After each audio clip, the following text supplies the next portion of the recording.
बिस्मिल्लाहिर्रहमानिर्रहीम। अस्सलाम वालेकुम स्टूडेंट्स। आज हम इलेक्ट्रोकेमिस्ट्री की एक्सरसाइज डिस्कस करेंगे और एक्सरसाइज के जितने भी questions according to reduce syllabus 2020 to 2021 included हैं, उनमें से मोस्ट ऑफ द क्वेश्चंस हम टॉपिक्स के साथ डिस्कस कर चुके हैं डिटेल में, और जो रह गए हैं वो हम यहाँ पर डिस्कस करेंगे। ओके, अलॉन्ग विद दैट कुछ टिप्स एंड ट्रिक्स जो हैं वो यहाँ पर शेयर की जाएंगी ताकि आप ऑब्जेक्टिव को जो है वो इजीली सॉल्व कर सकें। Let's start. तो स्टूडेंट्स, ऑब्जेक्टिव में जो हमारे पास इंक्लूडेड हैं वो हैं 1, 2, 5, 7, 8, 9, 10। ये ऑब्जेक्टिव्स इंक्लूडेड हैं। Let's start. The electrode through which the electrons enter the electrolytic solution is, हमारे पास ऑप्शंस कौन कौन से हैं? Anode, cathode, salt bridge and electrolyte. तो स्टूडेंट्स, डायरेक्टली हमने ये जो सेल थे, इलेक्ट्रोलाइटिक सेल और गैल्वेनिक सेल, ये बहुत ज़्यादा डिटेल में नहीं पढ़े क्योंकि ये रिड्यूस सिलेबस में एक्सक्लूडेड हैं, लेकिन हम सेल पोटेंशियल के टॉपिक को बहुत डिटेल में पढ़ चुके हैं और उसमें हम सेल की फिजिबिलिटी बताते थे कि ये सेल फिजिबल है या नहीं है, और इलेक्ट्रॉन्स का फ्लो जो है वो बताते थे। तो इलेक्ट्रॉन का फ्लो हमेशा एनोड टू कैथोड होता है, ठीक है। तो जब हम अगर रफ स्केच गैल्वेनिक सेल का ड्रॉ करें, ठीक है, और उसमें हम यहाँ पर ये सॉल्ट ब्रिज लगा देते हैं, ये हमारे पास इलेक्ट्रोड्स हैं और इनको हम कनेक्ट कर रहे हैं, ठीक है, थ्रू वोल्ट मीटर। तो अगर हमारे पास ये एनोड है और ये कैथोड है, ठीक है, electrons anode to cathode move करेंगे, ठीक है, लेकिन सॉल्यूशन में वो कहाँ से एंटर होंगे? कैथोड के थ्रू, ठीक है, फिर सॉल्ट ब्रिज के थ्रू मूव करेंगे और फिर एनोड से दोबारा से कैथोड की तरफ मूव करेंगे। तो जो सॉल्यूशन में, इलेक्ट्रोलाइटिक सॉल्यूशन में जहाँ एंटर हो रहे हैं वो कहाँ से एंटर हो रहे हैं? कैथोड से एंटर हो रहे हैं, ठीक है। तो B option is correct. Next हमारे पास है oxidation number of sulphur in sodium thiosulphate. ये हमें कैलकुलेट करना होगा। ये हमारे पास ऑप्शंस हैं स्टूडेंट्स। तो अब इसमें सल्फर का कैलकुलेट करना है, ठीक है। तो हमें सोडियम जो है वो फर्स्ट ग्रुप में है, ठीक है, तो उस लिहाज से हम जो है वो इसका 1 सोडियम का +1 है और 2 का कितना हो जाएगा? +2, ठीक है। और 1 ऑक्सीजन का जो है नॉर्मल ऑक्साइड्स में -2 होता है और 3 का क्या हो जाएगा? -6। और माइनस यहाँ पर हमें सल्फर के ऊपर क्या डालना चाहिए कि -6 और +2 एज अ होल जो वो 0 हो जाए, ठीक है। तो हमें यहाँ पर +4 लगाना पड़ेगा क्योंकि +4 और +2 ये +6 हो जाएगा, that will be cancelled by -6, ठीक है। तो अब यहाँ से हमें पता चला कि 2 सल्फर के ऊपर +4 चार्ज है, तो 1 सल्फर के ऊपर कितना होगा? +2, ओके। तो बी ऑप्शन करेक्ट है हमारे पास। Next is question number 5। ये हमें इलेक्ट्रोड पोटेंशियल्स दी हुई हैं, स्टैंडर्ड इलेक्ट्रोड पोटेंशियल्स, और स्टैंडर्ड इलेक्ट्रोड पोटेंशियल्स हमेशा हमारे पास क्या होती हैं? रिडक्शन पोटेंशियल्स, ठीक है, रिडक्शन पोटेंशियल्स होती हैं। तो अब इनमें से हमने देखना है कौन सा ऑप्शन करेक्ट है। कि हमारे पास ऑप्शंस देख लें स्टूडेंट्स, हमारे पास हैं कि हमारे पास टिन जो है +2 कैन ऑक्सीडाइज लेड, या lead +2 can oxidise tin, both can oxidise each other, या both can reduce each other. तो सबसे पहले तो हमने इलेक्ट्रोड पोटेंशियल से ये डिसाइड करना है कि कौन सी इलेक्ट्रोड पोटेंशियल की वैल्यू ज़्यादा है और कौन सी कम है। तो स्टूडेंट्स, जो अगर हम नेगेटिव पॉइंट को ना कंसिडर करें तो 0.14 जो है वो बिगर वैल्यू है, लेकिन जब माइनस साइन आ जाता है तो ये स्मॉलर वैल्यू हो जाती है, ठीक है, और ये लार्जर वैल्यू हो जाएगी। और जो लार्जर वैल्यू होगी तो उसमें रिडक्शन होगी, ठीक है, ये रिडक्शन शो करेगा, ठीक है, और ये ऑक्सीडेशन शो करेगा। इसका मतलब है कि लेड खुद रिडक्शन शो कर रहा है और टिन की ऑक्सीडेशन कर सकता है, ठीक है। तो लेड कैन ऑक्सीडाइज टिन, ठीक है, तो बी ऑप्शन यहाँ पर करेक्ट है, यानी खुद उसकी रिडक्शन होगी और वो टिन की ऑक्सीडेशन शो कर सकता है। नेक्स्ट हमारे पास है question number 7। The oxidation number of chlorine in HClO4 is, तो ये हमारे पास ऑप्शंस हैं। अगेन हम रफ वर्क पे इसको कैलकुलेट कर लेंगे, ठीक है। तो एक हाइड्रोजन का +1 और एक ऑक्सीजन का -2 और 4 का क्या हो जाएगा? -8। तो उसको बैलेंस करने के लिए हमारे पास यहाँ पर +7 होगा, +7 और +1 +8 जो है वो कैंसिल हो जाएगा -8 के साथ, ठीक है। तो क्लोरीन के ऊपर हमारे पास क्या आ जाएगा? +7, ठीक है, D option is correct. Next is question number 8, in which of the following compounds oxidation number of nitrogen is +5। ठीक है, तो +5 इन सब में हमें पहले ऑक्सीडेशन नंबर चेक करना पड़ेगा। ठीक है, NO2 में हमारे पास एक ऑक्सीजन का 2 है, तो 2 का क्या हो जाएगा -4, दैट इज बैलेंस्ड बाय +4। ठीक है, तो इसमें नाइट्रोजन की +4 है। नेक्स्ट है हमारे पास N2O4, तो ये हमारे पास हो जाएगा -8 इज बैलेंस्ड बाय +8, तो 2 का +8 है, तो 1 का क्या हो जाएगा +4। ठीक है, यहाँ पे भी +4 है। N2O3 में हमारे पास क्या हो जाएगा 3 to the 6, that is balanced bye +6, तो 2 नाइट्रोजन के ऊपर +6 है, तो 1 के ऊपर क्या हो जाएगा +3, यहाँ पर +3 ऑक्सीडेशन स्टेट है। एंड लास्ट में हमारे पास N2O5 है। ठीक है, तो ये हमारे पास हो जाएगा -10 इज बैलेंस्ड बाय +10, 2 नाइट्रोजन के ऊपर +10 है, तो 1 के ऊपर क्या हो जाएगा +5। तो ये हमारे पास ऑप्शन डी करेक्ट है कि डी में नाइट्रोजन जो है वो +5 ऑक्सीडेशन स्टेट में है। ठीक है, question number 9, the passage of the current through an electrolyte is due to the movement of electrons, ions, cations और anions, ions। तो यहाँ पर हमारे पास स्टूडेंट्स हमने ऑलरेडी ये देख लिया था कि इलेक्ट्रॉन्स हमेशा एनोड टू जो है वो कैथोड मूव करते हैं। ठीक है, एनोड टू कैथोड मूव करते हैं, तो वो हम वायर की बात कर रहे होते थे। ठीक है, यानी ये सॉल्ट ब्रिज से जुड़ा हुआ है और यहाँ से वायर से जब मूव कर रहे हैं, ठीक है,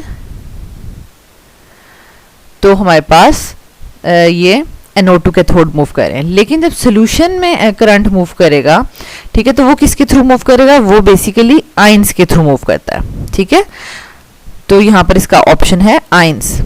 and last one is oxidation number of an element in the free state is, free state में तो ये हमने ऑक्सीडेशन स्टेट के रूल्स डिटेल में पढ़ लिए थे। तो फ्री स्टेट में कोई भी एलिमेंट हो तो उसकी ऑक्सीडेशन स्टेट 0 होती है।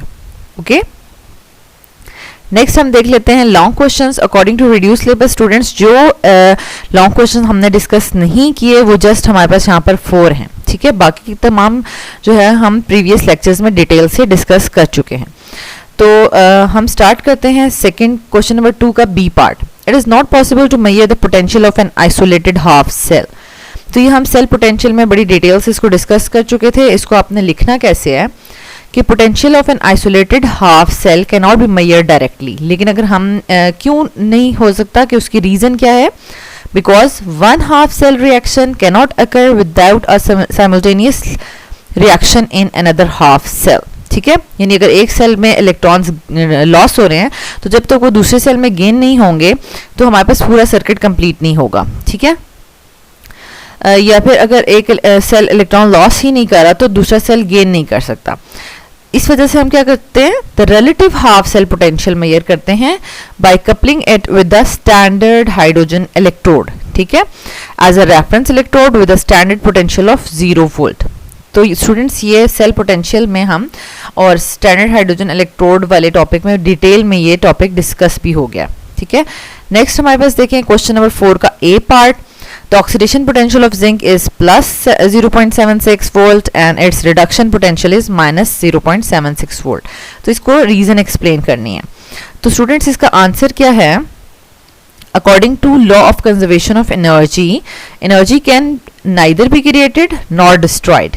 तो इस वजह से हमारे पास अगर ऑक्सीडेशन पोटेंशियल जिंक की प्लस 0.76 है, then it's potential for the reverse process will be same but with opposite sign. ठीक है, अगर ऑक्सीडेशन पोटेंशियल प्लस में है तो उसका ऑपोजिट प्रोसेस रिडक्शन पोटेंशियल होगा, तो वो ऑपोजिट साइन के साथ होगा। ठीक है, -0.76 वोल्ट। तो यहाँ पर हम दोनों ऑक्सीडेशन की पोटेंशियल भी लिखेंगे, साथ इक्वेशन भी लिखेंगे, और रिडक्शन पोटेंशियल भी लिखेंगे नेगेटिव साइन के साथ, और उसकी भी इक्वेशन लिखेंगे।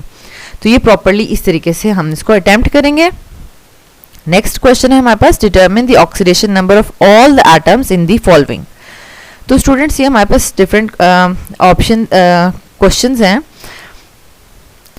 7 पार्ट्स हैं इसके, और हमने इनकी जो है वो ऑक्सीडेशन नंबर फाइंड आउट करना है तमाम एटम्स का।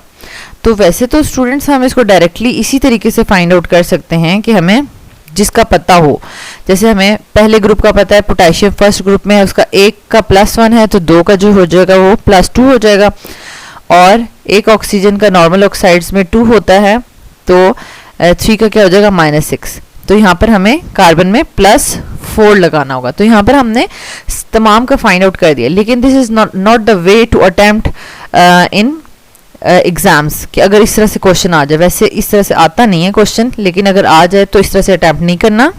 तो स्टूडेंट्स हम जो है वो पैटर्न जो फॉलो करेंगे वो ये पैटर्न होगा कि K2CO3 का अगर हमें ऑक्सीडेशन स्टेट्स फाइंड आउट करनी है तो जिनकी हमें पता है, जैसे कि हमें पोटेशियम की पता है +1, ठीक है, और एक ऑक्सीजन की पता है -2 है, और हम कार्बन की फाइंड आउट करना चाह रहे हैं, ठीक है। और उसके बाद हमने क्या करना है स्टूडेंट्स, एक इक्वेशन की तरह इसको लिखना है, यानी पोटेशियम की जो हमारे पास ऑक्सीडेशन स्टेट है प्लस कार्बन की और 3 ऑक्सीजन्स की, ठीक है, वो तमाम की तमाम 0 के इक्वल होंगी। अब हम इनको इनके ऑक्सीडेशन स्टेट्स पुट करते हैं। 2 पोटेशियम है हमारे पास +1 के साथ, और कार्बन की हमें नहीं पता तो हम यहाँ पर x डाल देते हैं, ठीक है, x, और एक ऑक्सीजन की 2 है, ठीक है। इस तरीके से हमने प्रॉपरली इसको फाइंड आउट करना है। +2 +x -6, और x के लिए आप इसको सॉल्व करेंगे और इक्वेशंस को दूसरी साइड पे शिफ्ट करेंगे, तो ये +6 -2 हो जाएगा और +4 आंसर आ जाएगा कार्बन का, ठीक है। तो this is the way to attempt all these parts. Students यहाँ पे सेकंड क्वेश्चन है P4 फॉस्फोरस। ये हमारे पास देखें फॉस्फोरस के एटम अपने ही दूसरे एटम्स के साथ बॉन्ड बना रहे हैं, तो ये फ्री स्टेट में है, ठीक है। तो इसका हम लिखेंगे कि as phosphorus P4 is present in the free state so its oxidation state is 0। Next हमारे पास है ज़ीनॉन टेट्राफ्लोराइड। तो स्टूडेंट्स यहाँ पर हम फ्लोरीन जो है वो 7th ग्रुप में है और उनके हेलोजेंस का -1 ऑक्सीडेशन स्टेट हम लेते हैं, और ज़ीनॉन जो है वो हमारे पास उसकी हमें फाइंड आउट करनी है, ठीक है। तो अब हम इक्वेशन बना लेते हैं, ज़ीनॉन + F4 = 0। तो यहाँ पर हमारे पास ज़ीनॉन की जो है वो +4 ऑक्सीडेशन स्टेट आ जाएगी। Next is difluoro oxide. तो स्टूडेंट्स यहाँ पर अब कुछ स्टूडेंट्स के माइंड में ये आ सकता है कि फ्लोरीन जो है वो -1 होता है और ऑक्सीजन जो है वो -2 होता है, ठीक है। तो इसमें हम फाइंड आउट कैसे करेंगे?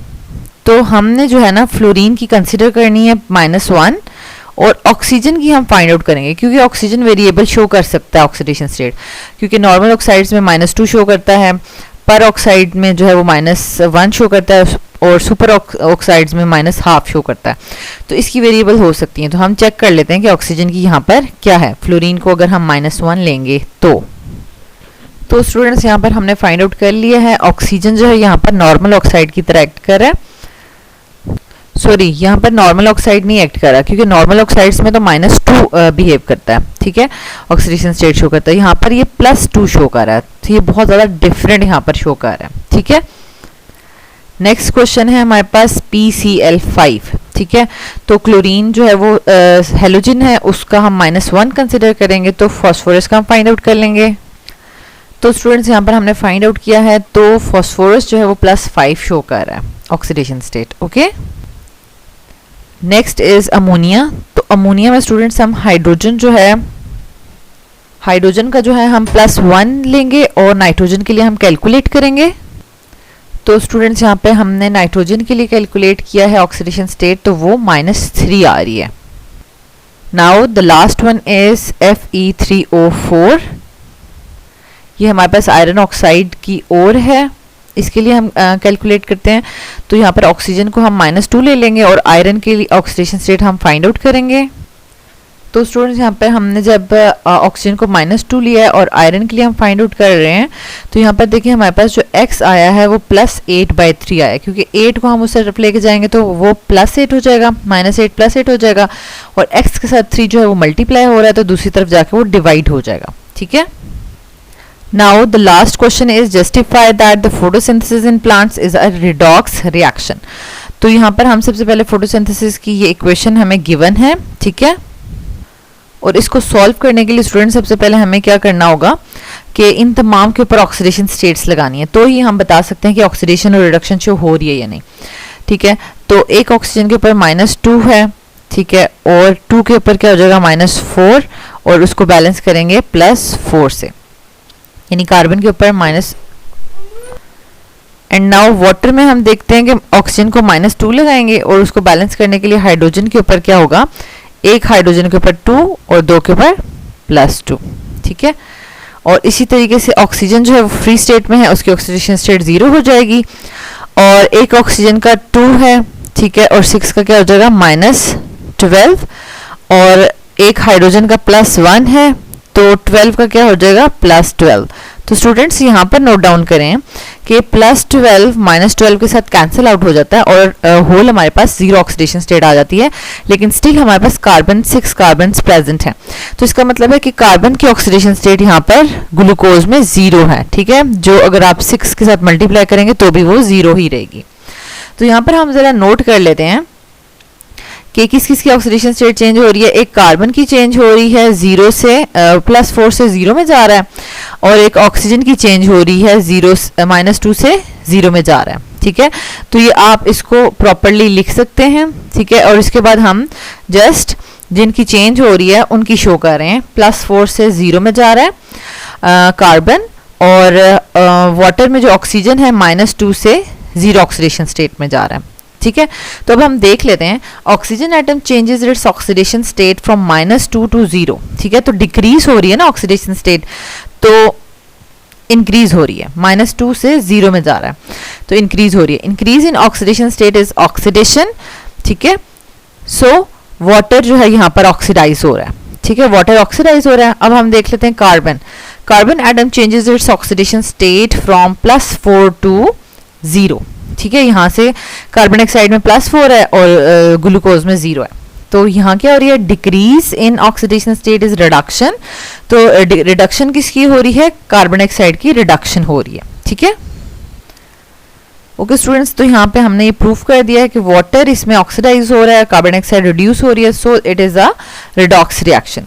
Students, thank you so much students for watching this video. और यहाँ तक हमने इलेक्ट्रोकेमिस्ट्री के चैप्टर को जो है वो डिटेल में डिस्कस कर लिया है। If you still have any question तो आप कमेंट बॉक्स में पूछ सकते हैं, and I will try my best कि आपके क्वेश्चंस का जो है वो आंसर दिया जा सके और आपकी प्रॉब्लम्स को सॉल्व किया जा सके। और if you want to get the future videos तो आप चैनल को सब्सक्राइब भी कर लें और बेल के आइकन को भी प्रेस कर दें। अल्लाह ताला आप सबके लिए आसानियाँ अता फरमाए, and don't forget to share this channel with other students, क्योंकि जितना आप ज़्यादा शेयर करेंगे दूसरे स्टूडेंट्स के लिए भी आसानियाँ होंगी। ठीक है, और अगर आप किसी के लिए आसानियाँ पैदा करेंगे तो अल्लाह ताला आपके लिए भी आसानियाँ पैदा करेंगे। जज़ाकल्लाह।